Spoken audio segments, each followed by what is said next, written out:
Hello,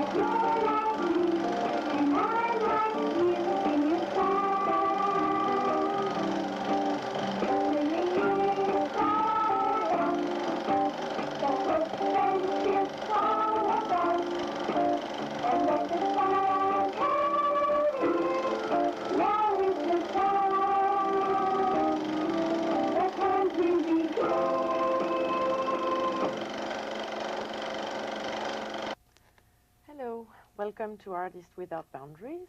I'm Letitia, and tonight we have the great pleasure to receive Marcia Clay, who is a painter, oil and watercolors and etchings, and she lives in North Beach. Hi, Marcia, how are you? Hi, Leticia. Very well, thank you.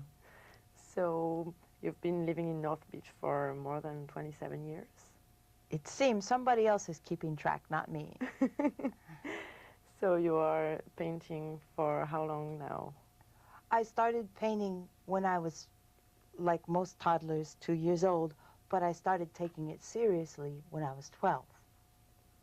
And so what was, at the time, did you paint it already, or did you draw? What probably occurred is that my mother got mad at me one day and said, you're sitting in your room all day long, and so do something. And she gave me a set of oil paints, and it worked.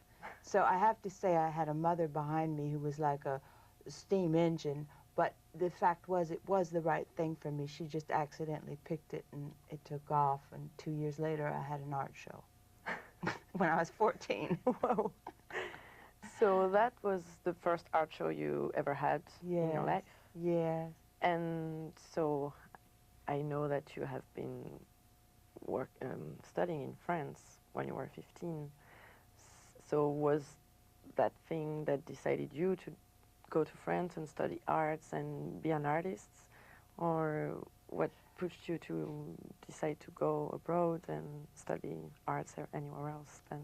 Well, thank you for asking, considering that you are French, because you know that your country is the host, especially in the early 20th century, to the greatest movement of art with the Fauvist and the Impressionist and the whole éclat, as they say, of what happened in France in the first 20 years of the 20th century was what drew me in.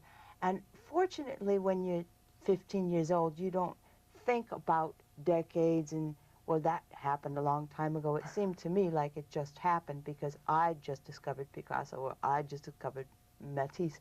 So to me, I thought I was going to go over to France and find Matisse at the doorstep of the Orly airport. But, you know, in fact, it didn't quite happen that way in terms of denouement, as they say. But I went over there very naively, eagerly, and thought, you know, I'm going to study art in France, and I'm going to be a French artist, a la 1914.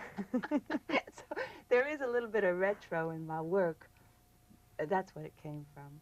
Yes, we will see from this painting, for example, really reminds me of Gauguin in the Tahitian period. That's right. He was my first favorite.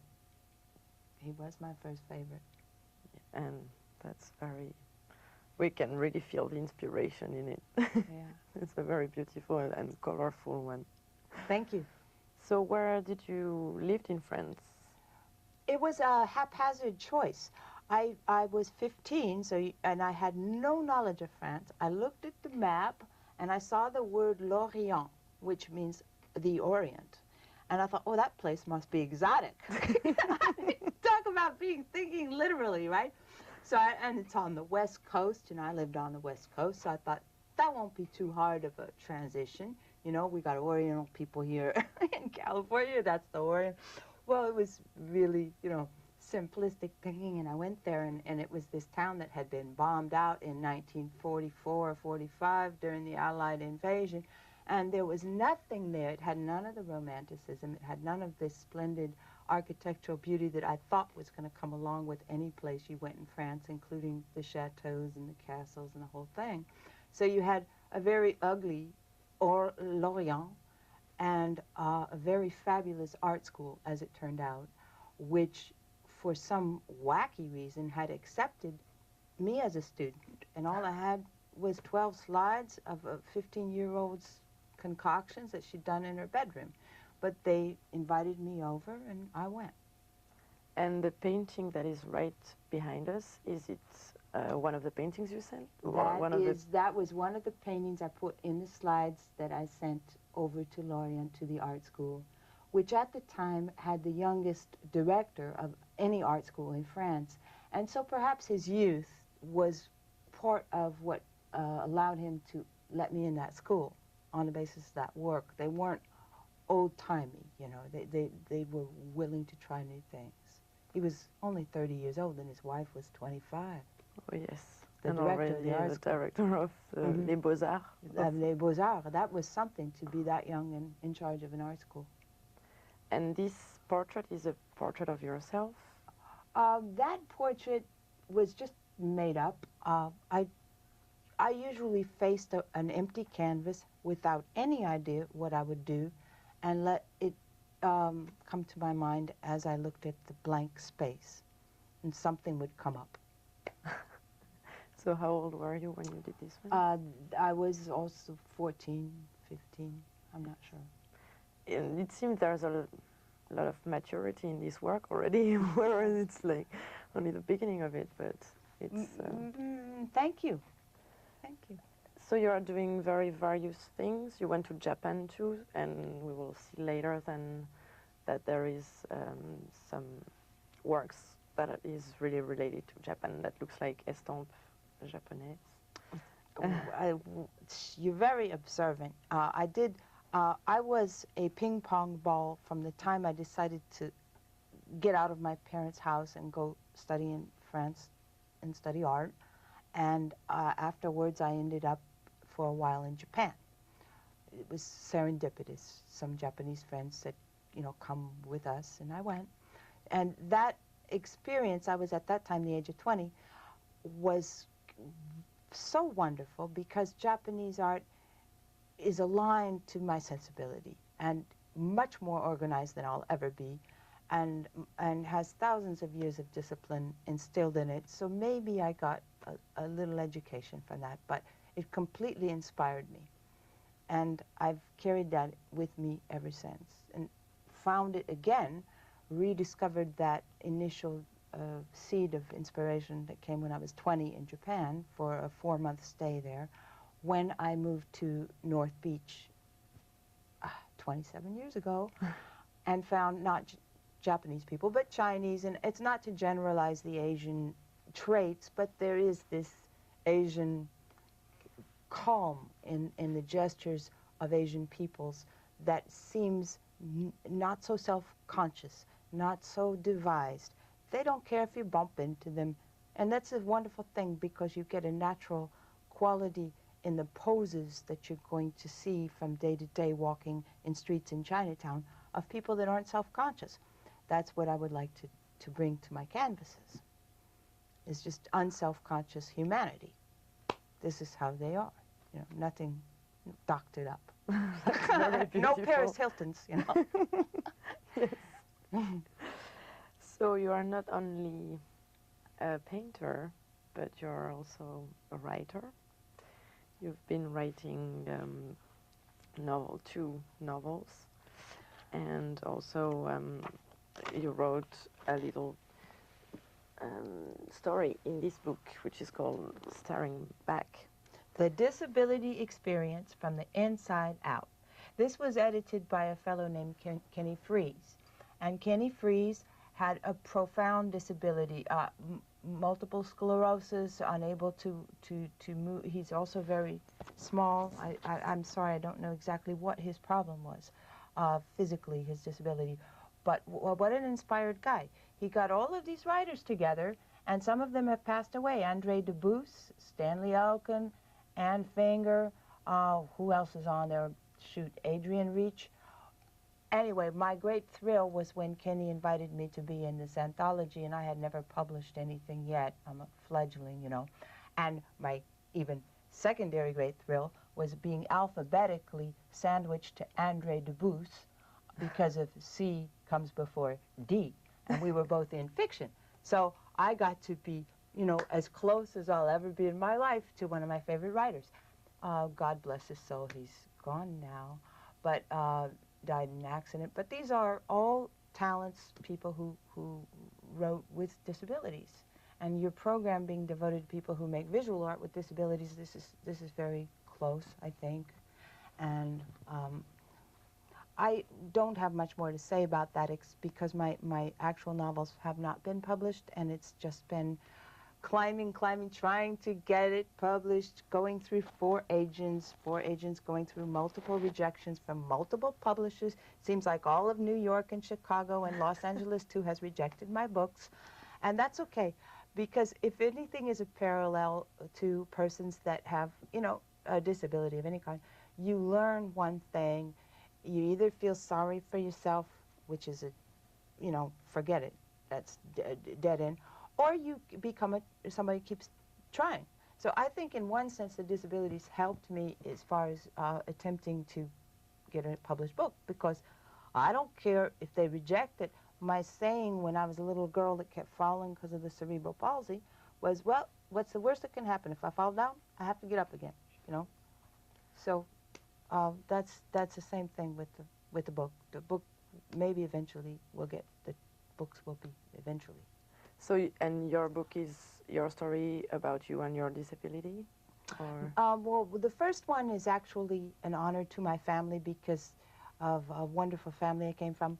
And I just honestly used the disability as a character device for the main voice of my main character, and gave her a disability to characterize her, and it was natural for me to do so. But it's really a work to celebrate all the people around me. There was a wonderful family and lifestyle. So it's about the whole family. Oh. And could you talk about your disorder? What exactly is the thing you had? Or? Okay. I was fortunate to be born with cerebral palsy in a mild dose. That is, had I not been diagnosed earlier, I mean, when I was, then I might have had speech disabilities and all kinds of coordination problems. Cerebral palsy is damage to the brain and resulting in some kind of often physical spasm or physical lack of coordination, including the vocals, and usually doesn't touch the mental faculties, you know, thinking. So that's what I had. And it was mild because they caught it early and my father was a doctor. But I'm awfully glad that I had that particular obstacle, because it's true, no matter what obstacles I think we have, they are gifts. And they're there so that we can challenge ourselves and find out what we're made of, what our metal is, what our strengths are. And life's a puzzle. So this was part of my puzzle that became a richness instead of a problem. So basically, it gave you even more confidence. So your art is not a way to escape this, but this disorder pushed you further and helped you to bring your art to the world? I think it taught me to take obstacles less seriously. And it also gives me a low tolerance for complaining. I don't believe in complaining because every obstacle demands that you deal with it. And if you have any physical disability, you have to deal with that. It's right there in front of you. You're wearing a brace, as I was, or you've got an operation to do, or 5 operations to do, as I had to do when I was growing up. And you just have to deal with that. That's real. And so it's taught me to take a hands-on attitude towards obstacles and not let them run my life, but let myself run my life. And I like that, you know. I think it's a natural human urge to want to be in charge. Yes, that's a very good philosophy. That's all. That's all it is. And that's what I like, is to feel a sense of success. Yes, and you are very successful. Thank you. Do you know, You just told me before we started this discussion that your paintings are going to be exhibited soon. Could you tell us? Thank you for mentioning that. But I have had many art shows, and not recently exhibiting the shows because I've become a teacher and a writer. But there is one place where my art will be visible, and there'll be a link to that location on my website, which is www.marciaclay.com. Marcia, MarciaClay.com. And that will, anywhere I'm going to be showing, it'll be on that website. I forgot the name of the place that's going to show my work, because it just happened last Sunday. But in which area? It's in San It's Francisco? in San Francisco on the marina. Okay. And we're going to be putting up my black and white etchings. Very nice. And I would like to ask you some other questions. You are also a teacher of composition, Yes. English composition at USF. Yeah. Yes. And how long have you do this? Oh, I started teaching 10 years ago because I had an MFA in creative writing from San Francisco State, and thought, oh, what am I going to do with this now that my books haven't sold?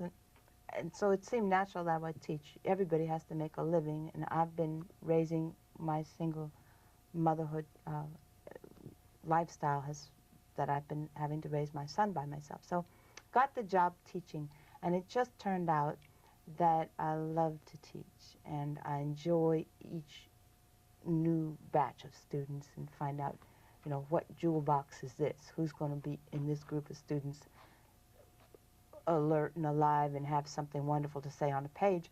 And so it's turned out that even though that's notoriously a workhorse kind of job, teaching college composition, I really love it because I find that every single one of us has a story and has something special, and I get to meet all these new young people every semester. One just started, and find out what their stories are. Also, you know, help them write better. It's a good thing. Yes. So you are writing novels, painting, teaching, all this at the same time. I teach at USF, and that school is great because it's got all kinds of nationalities in it. So I've got the Asian kids and the African American kids and homegrown Oklahoma corn-fed kids. You've got everybody there, and it's a wonderful amalgam, which is what I like too. Yes. To be with an international community. And on this painting that is right behind us, it's a lot of Asian kids. When did you paint this one, and what was inspiring you to do this? There was a time when I didn't have to do jobs. It was when rents were much lower in San Francisco. And at that time, I just lived on the paintings, and I went to Washington Square Park. I've always been in the same flat in North Beach. And I loved the sight of the children in the park because the school teachers would take them out, and they'd all hold on to a rope. And they'd hang on to this rope and be led through the park, one kid on each side of the rope. And that they'd lose their sense of responsibility of themselves while they're holding this rope, and get these wondrous looks on their faces, kind of this blank look that you can't even get with, you know, an hour massage anymore once you're an adult. So that I would just like to go out in the neighborhood and see what the sights were, and then come home and translate that in my own way to the picture, hold it in my head, and then make the drawing from memory. Oh. And do you always proceed this way? Yes. Yes. Yeah. So you rarely have models here for you? That's right. There's an interesting movie where they talk about this thing, what the bleep do we know? And apparently the brain translates a memory of an image the same way it would the actual image. And that encouraged me a lot as an artist that paints from memory, because I sometimes thought, oh, I'm supposed to do the technical thing and sit there in front of a model and get it all right. But there was a part of me that trusted the memory. And I could just look at an image of you in my mind and probably go home and draw you, and it would be the Leticia that I remembered versus the one that's sitting there. You lose some of the immediacy when you draw like that, but I think you get closer to the internal interpretation of the world beyond us when you use the memory image versus the actual image. Yes, you know. probably has more feelings than reproducing something directly. Perhaps. Because when you try to really copy something, maybe you lose a little bit of the fascination or the feelings. You have a different relationship with it. Yes. So, does it happen to you to draw your dreams? Yes, because the two interests of writing and painting being concurrent with me and equally long in terms of how many years I've done both. I started writing when I was 7 years old. I started by writing the dreams in intricate detail. And then, this one, that's a painting of a dream I had when I was 7 months pregnant with my son. And so I thought, well, I'm going to paint that and see if he ends up looking like the boy that I dreamt of. And I don't know if in the film we're going to see, this was, of course, the infant idea, but I didn't know at the time I would have a boy. My dream told me for sure that this was going to be a cocky young man, and I met him in the dream as a 21-year-old, and he sort of strolled up to me in a tuxedo, and that's him. And so I thought, I'll paint this young man in a tuxedo before I have the baby and see, one, if it's going to be a boy, and two, and then 20 years from now, I'll see if he's going to look like this image. So guess what? He does. He does. Yeah. So, and he's not quite so cocky as the character I conjured in my dream, however. My son is profoundly modest and complex and wonderfully subtle individual. Is he drawing too? He's got all the talents. That's going to be his handicap, because I'm sorry, when you come with every talent from A to Z, the problem is choice at that point. He can write, and it's, I sound like a, a Jewish mother that wants to brag on her kid, but he can write, he can paint, he can play the accordion, the piano, and he can compose and he can sing, and he's got a whole gamut of things that come to him. And I'd love to know what happens. What's he going to do with what? We'll find out. He has the choice, at least. Yes. Which is sometimes even more difficult. Yeah, yeah. So, this painting is very nice. And so the woman in the middle, is it you? Oh, that definitely was me. I hate to say was. Maybe I should look in the mirror and see if it still is.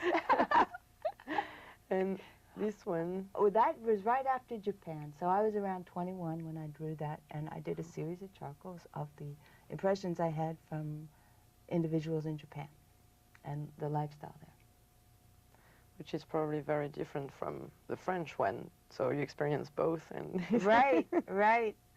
At two very different part of the world. That's true.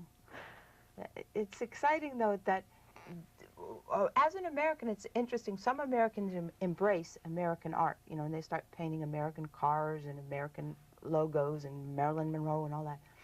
I had to embrace other cultures. It's just been a calling, and no particular reason for it, but that's how it happened. First France, then Japan, now Chinatown. That brings a lot of interesting things in life, I guess. So, Marcia, thank you very much for being with us tonight. Thank you for having me, Leticia. It was a great pleasure. Thank you. And I will remind your website for our viewers if they would like to see your work. It's www.marciaclay.com, MarciaClay.com. Thank you very much. Have a nice evening. Thank you.